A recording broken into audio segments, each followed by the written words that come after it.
Hello friends, good morning. कशा आहात तुम्ही सगळे? मजेत ना? अशीच मजेत राहा, आनंदात राहा, हीच आपण आईची तुंबाचरणी प्रार्थना करूया आणि आजच्या ब्लॉगला सुरुवात करूया. तर आज आहे श्रावण मासातील पहिला सोमवार, श्रावण सोमवार आहे आणि आज सगळ्यांचे आपले उपवास असतात. तर असं जास्त काही स्पेशल आज केलं नव्हतं मी, फक्त आज शेंगदाणे केले होते.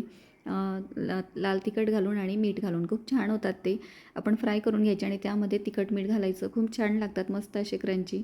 त्यानंतर साबुदाण्याची खिचडी केली होती. नंतर मला पूजा करायची होती, त्यासाठी बाहेर गेली आणि येताना फुलं पण आणली. फुलं आणल्यानंतर म्हटलं आता देवाऱ्यात आपण पूजा करून घेऊया आधी, सगळ्यात आधी तर. कारण श्रावण मासात चांगलं असतं आपण शिवजींची पूजा केलेली आणि अभिषेक केलेला, तर त्यासाठीच मी पण आणलेली होती. त्यानंतर मी पूजा करून घेतली आणि लाडूबाईने पण पूजा करून घेतली. ती पण खूप मोठी शिवभक्त आहे, तर उपवासही पकडते ती. त्यानंतर पूजा वगैरे पण करून घेतली तिने. इकडे धूप दीप अगरबत्ती लावून देवाला ओवाळून घेतलं आणि नंतर राजनेही पूजा केली. त्यानंतर दुपारचं थोडंसं माझं काम आवरायचं होतं, तर आज मी सगळा राडा काढला होता, म्हणजे सगळ्या बांगड्या वगैरे काय असेल आमचं ते सगळं ज्वेलरी काढलं होतं. मला सगळं अगदी व्यवस्थित लावून ठेवायचं होतं ते.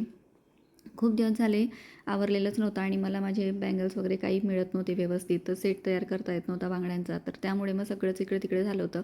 तर आता हे सेट तयार करून एका बॉक्समध्ये ठेवून दिले. त्यानंतर इकडे सगळे कळे ठेवलेत, म्हणजे कुठल्याही ड्रेस किंवा साडीवर जर कळे घालायचे असेल तर एका बॉक्समध्ये मी ठेवून दिले. आणि असं काही नाही की मी बाहेरूनच बॉक्स आणते, जे माझ्याकडे असतात आलेले, बाहेरून आपण खाऊ वगैरे आणला, तर हा जो बॉक्स आहे ना तो बाकरवडीचा आहे, तर त्याच्यामध्ये मी ठेवले आणि छान मोठा बऱ्यापैकी आहे, त्यामुळे त्याच्यामध्ये पण मावतं. तर कळे त्यामध्ये ठेवून दिलेले आहेत आणि काही टिकलीचे पॉकेट्स वगैरे ते पण ठेवले. त्यानंतर ऑक्साईड ज्वेलरीचा बॉक्स पण आहे, तर त्यामध्ये पण ऑक्साईड ज्वेलरी सगळी ठेवलेली आहे. इकडे तिकडे सगळी प्रत्येक वेळी घालून लाडूबाईने किंवा मी तर इकडे तिकडे ठेवली गेली होती ती आणि ऐन वेळेला सापडत नव्हती. तर ती पण आता ह्या बॉक्समध्ये ठेवून दिलेली आहे, म्हणजे मग सगळं व्यवस्थित एका ठिकाणी सापडेल.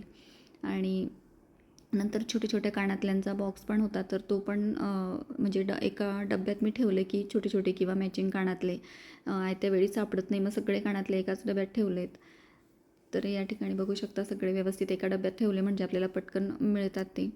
तर हे पण व्यवस्थित एका बाजूला ठेवून देऊया म्हटलं. त्यानंतर गळ्यातलं जे वेस्टर्न आपण घालत असतो ते पण एका डब्यामध्ये ठेवून दिले, म्हणजे आयत्या वेळी मला सगळं एका ठिकाणी सापडेल म्हटलं. तर बारीक ज्या बांगड्या असतात ना, ज्या सेट आपण तयार करतो मॅचिंग, तर त्या पण खूप इकडे तिकडे झालेल्या होत्या, म्हणजे मिळतच नव्हत्या मला, की काय कुठल्या बॉक्समध्ये कुठले काय ठेवलं गेलं आहे असं झालं होतं सगळं. तर आता फंक्शन पण येणार आहे म्हटलं, तर सगळं व्यवस्थित आवरून घेऊया आणि सगळ्या बारीक ज्या बांगड्या आहेत, म्हणजे जे आपण सेट वगैरे तयार करतो त्यामध्ये टाकण्यासाठी ज्या घेतलेल्या होत्या, तर त्या पण एका बॉक्समध्ये मी आता लावून दिलेल्या आहेत.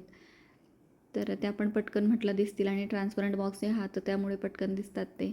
तर हेच तुम्हाला सांगत होते की आपण जे वेस्टर्न ड्रेसवर किंवा साडीवर आपण असे प्रकारचे जे वेअर करतो ते पण असे बॉक्समध्ये वगैरे ठेवून दिले मी. आधी एकाच बॉक्समध्ये सगळे होते, तर ते तसे पण सापडायचे नाही आणि एकमेकांमध्ये गुंता व्हायचे, त्यामुळे मग मी इकडे ठेवले होते ते. तर त्यानंतर मग सगळं आवरून झालं माझं दुपारचं आणि माझ्याकडे थोडा वेळ होता, तर मग म्हटलं चला, आपण खूप दिवसांपासून स्टिचिंग केलेलं नाही आहे, तर मला ब्लाऊज पण मी कट करून ठेवलेलं होतं, तर ते पण मला शिवून घ्यायचं होतं. तर या ठिकाणी प्रिन्सेस कट ब्लाऊज मी कटिंग करून ठेवलेला होता. आणि कसं आहे ना, मी 2-3 असे ब्लाऊज एकत्रच कटिंग करून ठेवते, जर माझ्याकडे असेल काम तर ब्लाऊजचं. तर ते म्हणजे आयत्या वेळेला जेव्हा पण मला असा वेळ मिळतो, मग तेव्हा मी ते शिवून घेते. तर काल बऱ्यापैकी मला वेळ मिळाला होता, तर त्यामुळे म्हटलं आपण थोडंसं करून घेऊया म्हटलं, अस्तर वगैरे जॉईन करून घेऊया म्हटलं. तर मग त्या वेळेत मी तेवढं ते शिवून घेतलं. आणि कसं आहे ना, की कटोरी ब्लाऊजपेक्षा किंवा इतर दुसऱ्या प्रकारचे जे ब्लाऊज असतात आपले, तर त्यापेक्षा हे ब्लाऊज पटकन होतं आणि खूप जास्त काही आपल्याला वेळ जात नाही. पण तरी तेवढाही वेळ मिळाला. आता सध्या खूप कमी वेळ असतो माझ्याकडे. थोडासा कामाचा लोड वाढला आहे माझा, तर घरात बाहेर आणि मुलांचं त्यामध्येच खूप वेळ जातो आहे, त्यामुळे स्टिचिंगचं काम काही जास्त होत नाही. तर हे झाल्यानंतर मग संध्याकाळची म्हटलं आता उपवास आपल्याला सोडवायचा आहे, तर संध्याकाळच्या जेवणाची तयारी मला करायची होती. तर जास्त काही म्हणजे असं डाळ भात वगैरे करायचं नव्हतं, तर हलकं फुलकंच करायचं होतं मला. तर त्यामुळे मग मिस्टर बोलले की आपण आज डाळ भात वगैरे नको करायला, कारण त्याने ॲसिडिटी वगैरे होते. तर त्यामुळे मग ना मी काय केलं की मटकी वगैरे आणली आणि मटकीची भाजी मग करणार होते मी. तर मटकीची भाजी आम्हाला पातळ करायची होती, पातळ मटकीची भाजी, रस्सा भाजी, त्यासोबत भात आणि पोळ्या.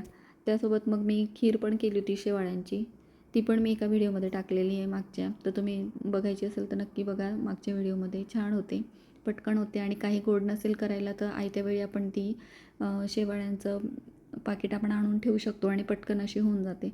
तर या ठिकाणी आता उपवास सोडण्याची तयारी चाललेली आमची सगळ्यांची. मस्त टी व्हीवर लावलेलं होता एक पिक्चर, फिल्म लावलेली होती आणि साऊथचा. तर तो बघता बघता मस्त सगळेजण एकत्र बसून जेवण करत होतो. तर इकडे ताट पण रेडी झालेलं आहे. मी सकाळची भेंडीची भाजी पण घेतली, म्हणजे राजला टिफिनला दिली होती मी भेंडीची भाजी आणि ती पण घेतली. मस्त मुळा, त्यानंतर खीर आणि रस्सा भाजी, पोळी, असा काही आपला ताट सजलेला. आणि या तुम्ही पण जेवायला फ्रेंड्स. आणि आजचा ब्लॉग तुम्हाला कसा वाटला नक्की मला कमेंट्समध्ये सांगा. आणि असेच ब्लॉग बघत राहत जा, असेच व्हिडिओ बघत राहत जा. लाईक शेअर सबस्क्राईब करायला विसरत जाऊ नका. भेटूया पुढच्या व्हिडिओत. तोपर्यंत बाय.